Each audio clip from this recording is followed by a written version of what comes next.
show. And pleased to have on the line with me the executive producer of Titanic, an immersive, let's see, I have it right here, an immersive voyage. John Zoller, welcome to the show. Thanks, Kim. Glad to be on talking about Titanic and Immersive Voyage with my favorite radio host in America. Thank you so much. And John, we had you on right around when it opened, the first part of May, but wanted to have a conversation again about this. Now that the kids are out of school, this is a pretty creative experience for kids to have. So let's talk about this Titanic and Immersive Voyage, and let's go through the history for people that did not hear that particular interview. The Titanic was at the bottom of the ocean for a while, right? That's right. So Titanic sank in 1912 and was discovered 73 years later in 1985 by Dr. Robert Ballard. We're celebrating the 40th anniversary of his discovery of the wreck on September 1st of 1985. And it was an incredible story. He actually was on a special top secret Navy mission to find two sunken nuclear subs that before the Russians could find them during the Cold War. And he managed to do that with special equipment that he developed along with the Navy, was able to redirect his focus then with the last couple of days of the mission to go and find the Titanic. And on the last day of his mission, when they had 1 day left with all the funding and everything, they started to find these pieces of non-organic material on the ocean floor, followed a trail which essentially was part of the Titanic's debris field up to what they then discovered as the bow of the ship, sitting in its final resting place 2.5 miles beneath the surface of the ocean. Wow, 2.5 miles. That's pretty darn deep. Yep. And so how did you get so interested in the Titanic, John Zoller? Well, I've always really enjoyed storytelling for, my entire life, and was fascinated by Titanic ever since I read Walter Lord's Night to Remember in the, when I was in 8th grade. And then I was fortunate enough to have an opportunity about 25 years ago to work on a traveling exhibition that was created using artifacts recovered from the wreck site of the Titanic. And from that time, I've just continued to create new Titanic experiences. And the fascination really continues to feed to feed me and to reveal itself, because the more you get into the Titanic story, the more and more you see there is to learn. The more that hasn't been discovered is now being discovered, but then there's so much to learn, not only from a factual standpoint, but also just from a moral standpoint, an ethical standpoint, and just important life lessons that can come out of the Titanic story. Well, as I was preparing for our interview today, I was just looking for some different quotes, and there was a quote regarding that as the Titanic went down, just that the quiet then that occurred, and also the sounds of people that were losing their lives because of drowning. It kind of stopped me in my tracks, John Zoller, as I just thought about that. And of course, the water was so cold as well for the people that survived. It's a really powerful part of the story that doesn't get a lot of attention, probably because it is such a difficult subject to engage with.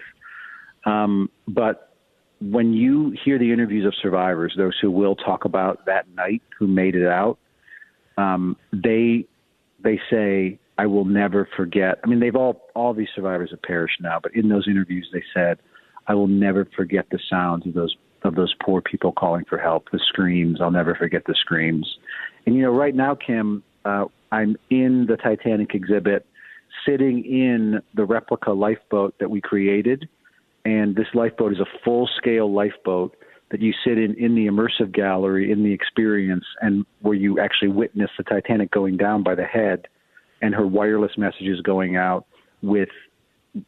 and there's nothing you can do about it, because the ship's out there on this massive screen going down. You see the wireless messages coming out. You're sitting in a lifeboat just like those survivors did, and there's nothing you can do about it. And that connection to the passengers is so powerful at that point that it's one of the very, very special parts of the experience. So, John Zoller, where can people? Where is this being? This immersive voyage? Where can people find it? So we're at 3900 Eladi Street, which was the home to the Van Gogh immersive experience. Bubble Planet was there, and now Titanic's there. We're open every day except for Tuesday, and you can get your tickets at expo-titanic.com. We also have great educational packages. You were talking about some things to do for kids. There's great opportunities for summer camps, and then also we'll be in Denver through the fall. So there's a great opportunity for school groups to come in when school's back in as well. And as young people, what do you think is maybe their first takeaway after taking part of the immersive voyage? So I was recently walking through the galleries in Denver, and at the very end of the experience, as I mentioned, we feature the Marconigrams that Titanic was sending out, the Marconi wireless messages. And so that Marconi theme, that very identifiable piece of paper that is a written wireless message, we use that a lot of places. And at the end of the experience, we ask guests to write their own Marconi message. And we get the most incredible messages from kids who, some of them draw pictures of the Titanic, really nice illustrations of the Titanic. Other ones, though, 8 years old, 6 years old, 10 years old, say, I really connected with my passenger, or the people on this ship were so important, or I'm so sorry that you all lost your lives. May you rest in peace. So there's an incredible emotional connection between kids and this story, and we've created it in a way that it is accessible. It's not, as we talked about, you're not hearing the screams, but you're able to put yourself in those powerful moral decision-making moments, or those powerful emotional moments where families are being separated, in a way that kids can relate to and really respond very positively to, in a very powerful way. Like, they get the story, they get the message, and they also, so the emotional connection's strong. But then you have a lot of young people who are first fascinated with dinosaurs. I think I mentioned this last time we talked. You're fascinated with dinosaurs, and then you're fascinated with Titanic. And it's all the facts that go into Titanic. Titanic was an engineering marvel. There were over 3 million rivets in the ship. There were all these different complex technologies being put to use for the first time. So some young people really get drilled down on all those facts, and we offer so many opportunities for them to engage with those facts throughout the experience as well, all those stories of Titanic's majesty as an engineering marvel. So you have both the emotional connection and really the science and technology connection that is really, really kids grasp onto. Well, and you mentioned the moral questions regarding Titanic, and I was reading some different things, looking for some different quotes. And there was a guy that said that he was in the water and he tried to get onto a lifeboat, and somebody hit him on the head with an oar. So he swam around to the other side and was able to get on the lifeboat. But that was, if too many people got on those lifeboats, they would have capsized as well. So there were a lot of moral questions that had to be made immediately, which have to be so difficult, John Zoller. The toughest decisions you're ever going to make. From the women and children first aspect of loading the lifeboats, we can go all the way back to the design decision that White Star Line made when they reduced the number of lifeboats on board the ship. So Titanic could have held 64 lifeboats in her davits, and that would have supported more than double the capacity of the people that were on a fully loaded ship. But instead, they reduced that to 20 total lifeboats available, so that the boat deck didn't feel as crowded. Now we get into the ocean, and Titanic's an unsinkable ship, so we have that hubris factor, that overconfidence in our ability to conquer nature, and then Titanic is sinking. Because fortunately Titanic wasn't fully sold out, there were enough lifeboats for about 50% of the people on board. But now we've got the decision to make: who gets into those lifeboats? And the rule of the sea was women and children first, which was interpreted differently by the officers loading the lifeboats on Titanic's port side or her starboard side. On the port side, they held very strictly to the rule of women and children only.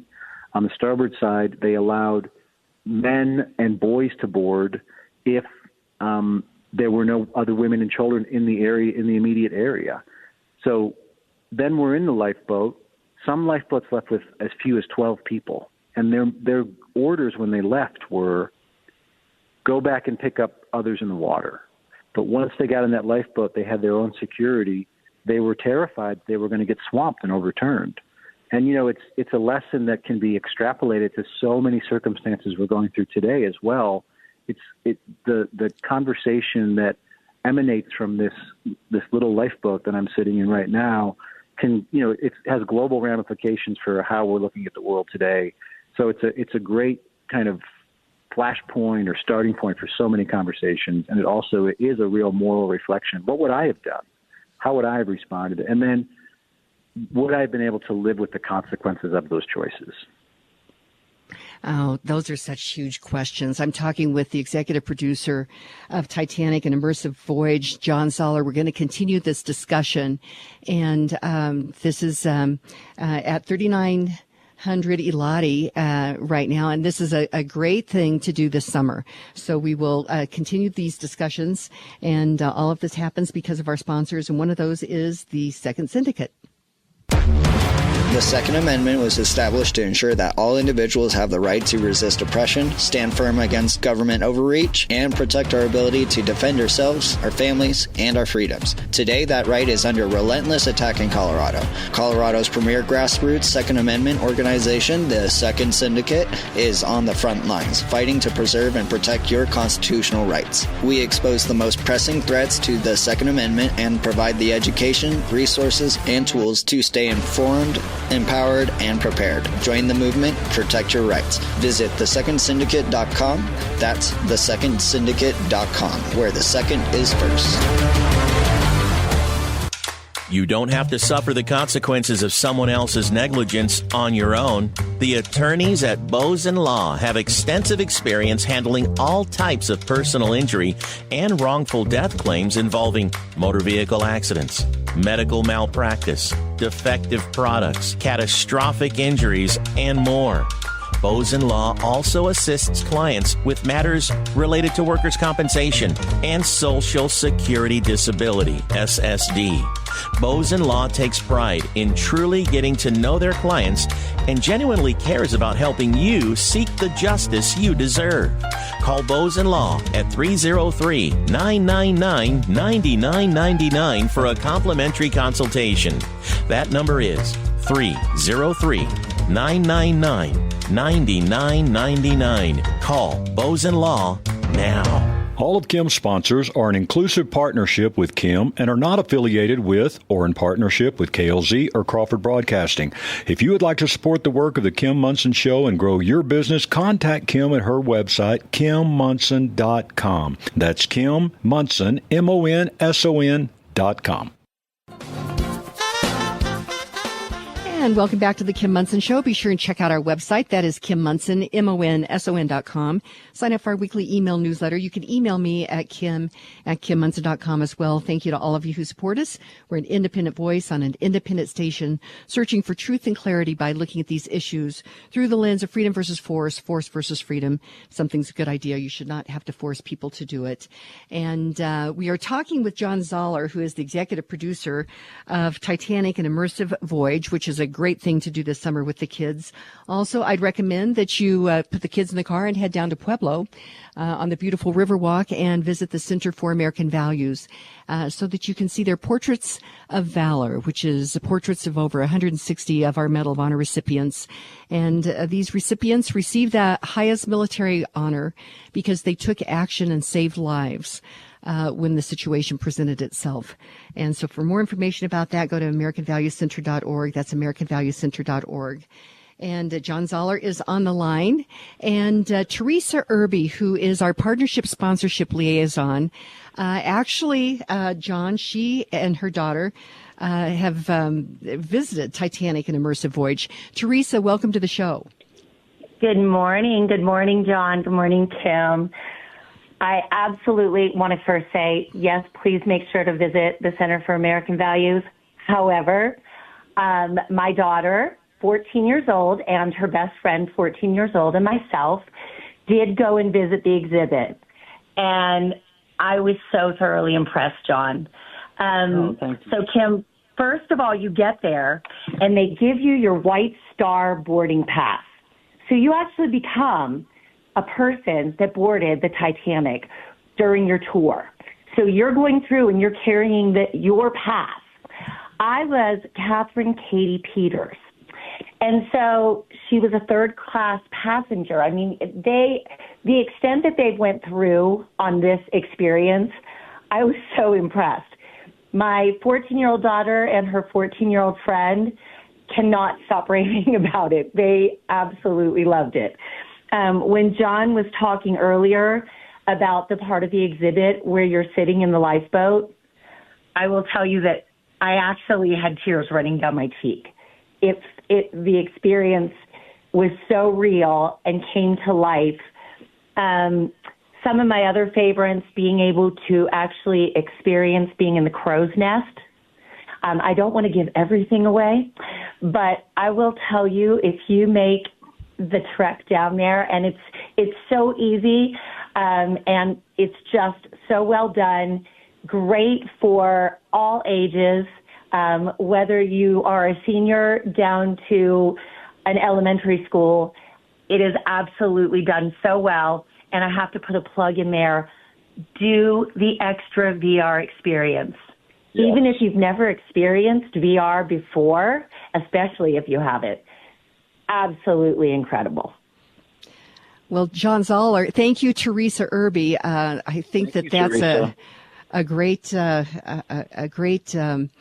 comment regarding this immersive voyage. And so your thoughts on that, John? Well, I mean, that's the response we love to hear from our guests who visit the experience. I think to Teresa's point about, sitting in that lifeboat with tears running down her face, that's that inevitable moment when you realize there's nothing you can do about what's happening out there in front of you. Like we take so much action in our lives, we have so much agency, but you get in these moments where, like in the Titanic, there was nothing that could be done. And that moment really comes home. I do think also, to Teresa's point, the exhibit is incredibly well done overall. And so as you go through the experience and you're learning and you're connecting, you develop this more and more powerful emotional connection to the overall story that comes out in this final feeling that you had an experience. And in our lives today, like we're always looking for these experiences, these important experiences and these important lessons. And Titanic and Immersive Voyage really can deliver on that. The other thing that I'm so glad she mentioned is the virtual reality, which I think we talked about before, Kim, but going back to the discovery of the wreck, you actually dive to the wreck of the Titanic and you see that wreck better through the magic of virtual reality than if you actually dove in a submersible to that depth. Because if you dive to that depth, you're looking through a 12-inch diameter porthole. That's all you can see. But through the magic of virtual reality, you're standing on an open ocean platform and you can study the entire front section of the wreck in great detail. And it's at the end of the experience, and so you've gone through this whole emotional connection, and now you're at the wreck site, sort of reliving Titanic's final moments in a really powerful way.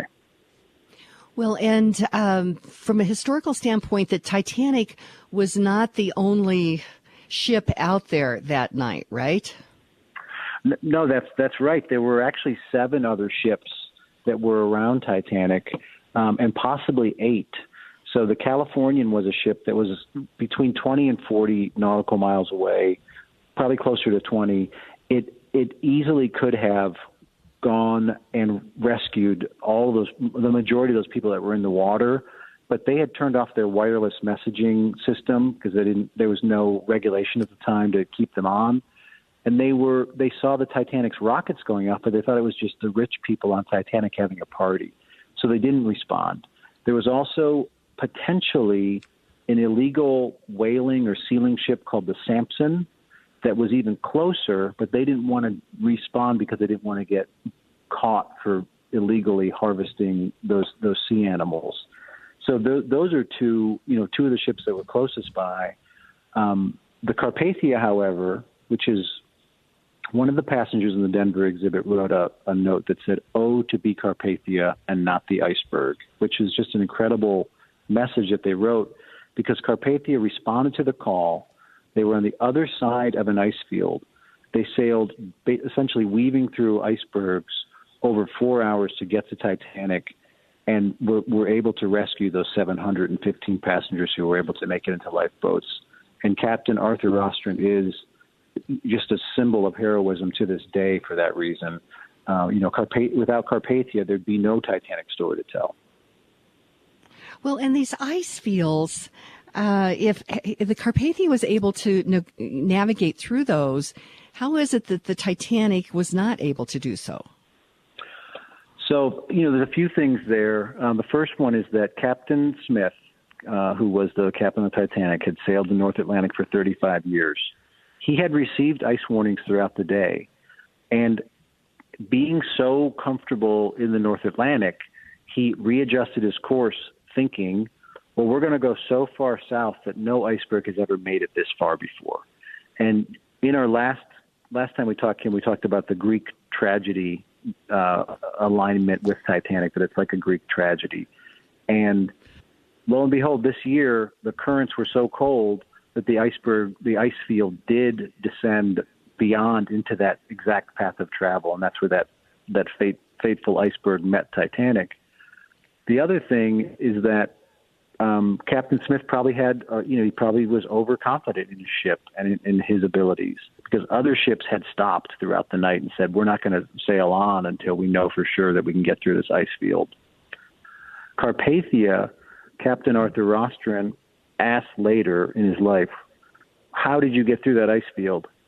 His answer, he was a very religious man. He said, someone other than me had their hand on the helm that night.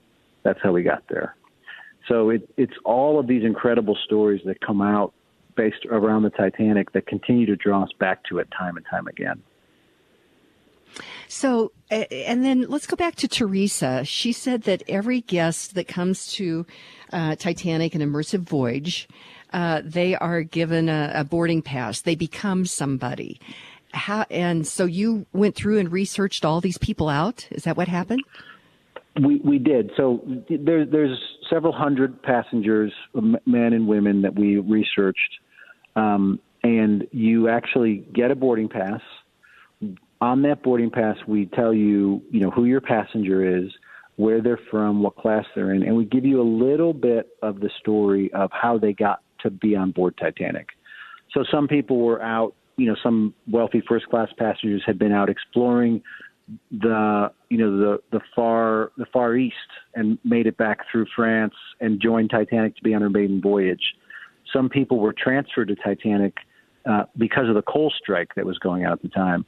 Some people had been visiting family and coming back. So you learn these little pieces, and we connect you to the passenger that way. Then as you go through the exhibit, there are these kiosks, these digital kiosks where you can go to, and you can learn more about your passenger. So as you're standing in the passenger gallery, you can read more about your passenger. So what they did on board the ship, or more about why they had been overseas, or why they were coming to America. And then in the memorial gallery, where you find out the fate of your passenger, we also at one of these digital kiosks give you more information about either your passengers' final moments or what they did to survive and what they did afterwards. So really, you really can drill down with these passengers in terms of really connecting with them in a very powerful way. Well, and then lastly, John Zoller, Denver has a connection to Titanic through Molly Brown. And you've got a kind of a partnership with the Molly Brown House as well. So which is, again, is another great thing for people to do with their students, their kids this summer, is to visit the Molly Brown House as well. That's right. And Molly Brown really she really is the Titanic story, and particularly for Denver, but just in general. Molly Brown, such a charismatic figure, recently had come into quite a bit of wealth, but always someone who worked hard, who looked out for those less fortunate than her, and on the Titanic was certainly enjoying all the trappings of luxury. She was traveling as a first-class passenger, having been traveling through Europe, boarded it at Cherbourg in France to, essentially to be on this inaugural voyage of the largest ship and most glorious ship that ever set sail. But once she got into that lifeboat, she was the champion that kept all the spirits up, kept everybody warm enough so they could survive that night. She actually did want to go back, as we talked about earlier, and rescue passengers who were in the water, but was overruled by Albert Hitchens, who was the quartermaster who was manning that ship. But after she got onto Carpathia, she immediately started a relief fund for those less fortunate than her.